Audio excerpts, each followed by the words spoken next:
दोस्तों आज बात करेंगे जैसे शत्रुघ्न सिन्हा ने हीरो ने राहुल गांधी के लिए क्या कहा। एमएसपी पे बात करेंगे, किसान नेताओं मिलने आए उनके साथ क्या हुआ उस विषय में बात करेंगे। केजरीवाल के विषय में जो 29 तारीख को बेल होने जा रही है उस विषय में बात करेंगे। तो दोस्तों आप देख रहे हैं प्रेम फैमिली चैनल यूट्यूब पे, हमारे मंच पे बने रहिए, लास्ट तक वीडियो देखिए, कुछ समझ में आएगी। अच्छे और गलत के लिए, एस और नो के लिए कमेंट बॉक्स में राय लिखें। तो अब चलते हैं सबसे पहले दोस्तों, शत्रुघ्न सिन्हा ने की बहुत बड़ी बात राहुल गांधी परिवार के लिए। उन्होंने कहा राहुल गांधी की तो बात ही कुछ अलग है, क्योंकि उनके नाना, पापा, मम्मी, दादी सभी ही पूरा खानदान राजनीति से जुड़ा हुआ है। कई कुर्बानियां, सवाल उठाने वाले उठाओ, लोगों को क्या पता, कई कुर्बानियां राहुल गांधी के परिवार ने इस देश के लिए दे चुके हैं। शत्रुघ्न सिन्हा ने कहा कई कुर्बानियां देश के लिए राहुल गांधी का परिवार दे चुका है।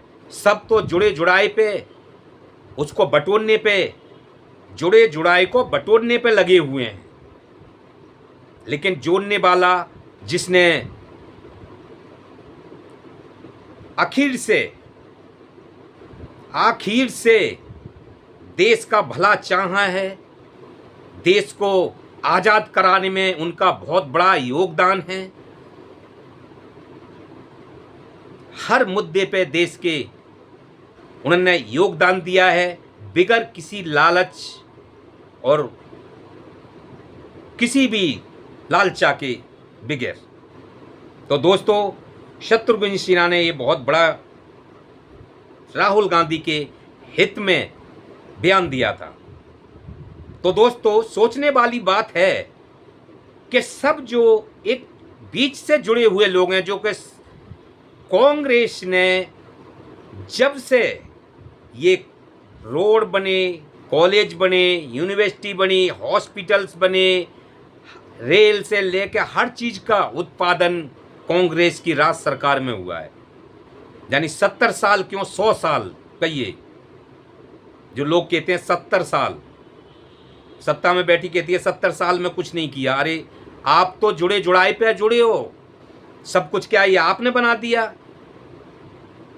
आप बताइए कि आपने जो सरकार कहती है कि ये 70 साल में कुछ नहीं किया, जो अंधभक्त कहते हैं कि 70 साल में कुछ नहीं किया, तो आप बताइए अंधभक्तों, मोदी सरकार ने 10 साल में क्या किया? आपके लिए कोई ऐसा ही स्कूल बना दिया बच्चों के लिए जिसमें आपको फ्री शिक्षा मिल रही है, या हॉस्पिटल ऐसा बना दिया, यूनिवर्सिटी ऐसी बना दी? सिर्फ राहुल गांधी का जो कहना है अमीरों के लिए सत्ता में बैठी सरकार है, गरीबों के लिए नहीं। गरीबों को तो तुम्हें ये चाहती है, मैं जनता से कह रहा हूँ, जनता को ये सरकार ये चाहती है कि अगर ये अमीर हो गई जनता तो हमें कौन पूछेगा? जे हमसे सवाल करेंगे। अगर पढ़ लिख गई जनता, जनता के पब्लिक के बच्चे पढ़ लिख के और समझदार बन गए, तो कल हमें कौन पूछेगा जी, हम पे सवाल उठाएंगे। तो सत्ता में बैठी सरकार चाहती है ये गरीब रहें, इनके बच्चे ना पढ़ें और ना कि आगे बढ़ें, क्योंकि आगे बढ़ेंगे ये हम पे सवाल करेंगे। तो आपसे मेरा ये कहना है, जनता से, देशवासियों से मेरा ये कहना है कि आप मुझे ये बताइए, जो अंधभक्त चिल्लाते हैं मोदी मोदी मोदी, जिनके घर में चुईयाँ घुटना टेक रही हैं, उनके माता पिता उनसे परेशान हैं कि काम कर ले जाके, मोदी से पेट नहीं भरेगा, मोदी के नाम लेने से पेट नहीं भरेगा, काम कर ले जाके। लेकिन अंधभक्त फिर मोदी मोदी करते रहते हैं। तो दोस्तों अब चलते हैं एमएसपी पे। जैसे कि किसान नेताओं ने राहुल गांधी से संसद में मिलने का टाइम लिया था। किसान आए, राहुल गांधी ने बुलाए और संसद में जाने से उनको रोका गया, बीच में रोड़ा बन गया। तो ये तो बताने की ज़रूरत नहीं है किसने रोका होगा, ये तो कुछ बताना आप सभी खुद ही जानते हैं। लेकिन दोस्तों, राहुल गांधी ने अपना एक विपक्ष का पावरफुल नेता होते हुए, लीडर होते हुए अपना रवैया अपनाया और जब वो भड़के तब उनको संसद में आने दिया। और राहुल गांधी की फिर उनसे बातचीत होने के बाद राहुल गांधी ने एमएसपी पे दबाव डालने के लिए उनको दिलासा दिलाई। वैसे राहुल गांधी का भी भाषण में 2024 के लोकसभा चुनाव में भाषण में उन्होंने बोला हम एमएसपी पे मुद्दा उठाएंगे। सत्ता में बैठी सरकार ने एमएसपी पे गारंटी देने के बाद अपनी जुबान पीछे ले ली। तो विपक्ष के नेता पावरफुल राहुल गांधी को किसानों ने चुना है। जैसे कि दोस्तों, जैसे कि अभी आपने देखा जो कावड़िया की जिसमें नेम प्लेट को लाकर सरकार ने हिंदू और मुस्लिम को पहचान बनाने की कोशिश करी कि हिंदू की दुकान है या मुस्लिम की, यहाँ पे पहचान लगाएं अपनी, जिस पे दुकानदारों ने और रेडी वालों ने एक बीच का रास्ता अपनाया कि राहुल गांधी की फोटो प्रिंट करा के एक उस पे प्रिंटर बना के एक पर्चा बना के जिस पे राहुल गांधी की फ़ोटो प्रिंट करा के उस पर लिखवा दिया मोहब्बत की दुकान।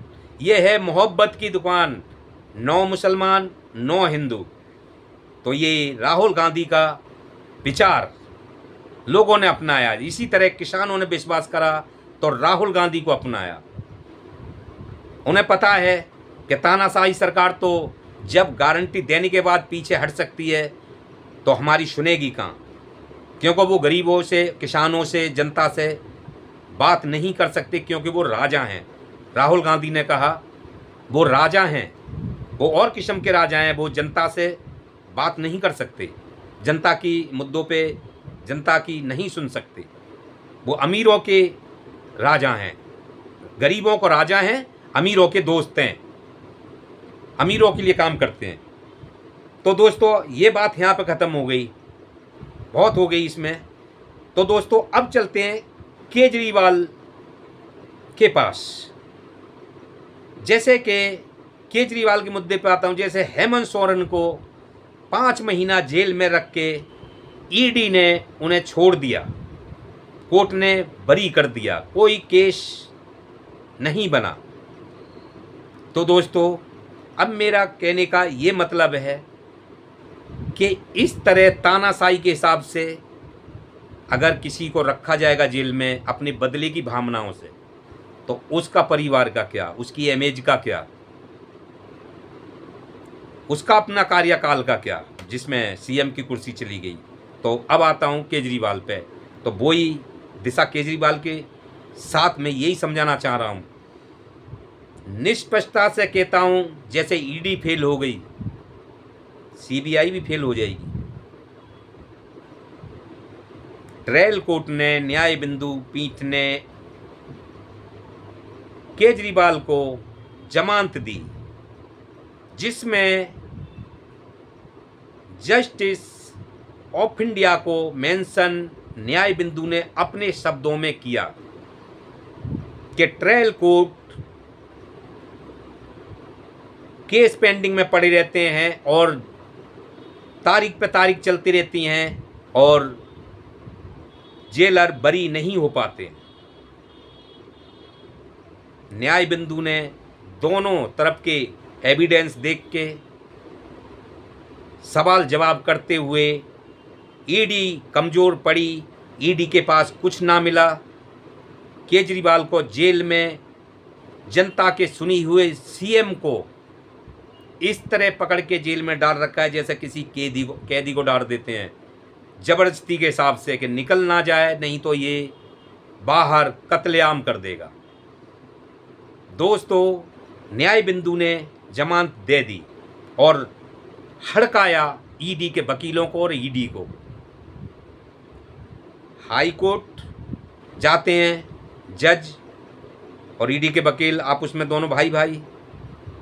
ईडी वहाँ से स्टे ले लेती है, उनकी जमानत पर रुकवा देती है। जज ने, सुधीर जैन ने ये नहीं देखा कि ये जो बेल ऑर्डर है अभी तक अपलोड नहीं हुआ है, उसमें क्या मेंशन है, यानी न्याय बिंदु ने क्या मेंशन करा है, कम से कम उसको पढ़ तो लूँ, उस पर डिसीजन लूँ मैं। ऐसा कोई, क्योंकि उन्हें पता था कि हमारे ऊपर आका है, शायद आका का हाथ है। और ईडी के भाई सामने, जज के भाई सगे सामने खड़े हों तो कैसे अनकार सकते हैं, कैसे उस केस से वो हट सकते हैं पीछे, जबकि समझदार इंसान या एक न्याय करने वाला, अपनाने वाला न्याय मूर्ति इस केस से अगर सामने ईडी का वकील, उसका सगा भाई बैठा है और दोनों के बीच में केस फंसा हुआ है, तो जज उसको अपने आप को वहां से दूर कर लेता कि मुझ पे सवाल ना उठ जाए। लेकिन दोस्तों, ऐसा नहीं हुआ।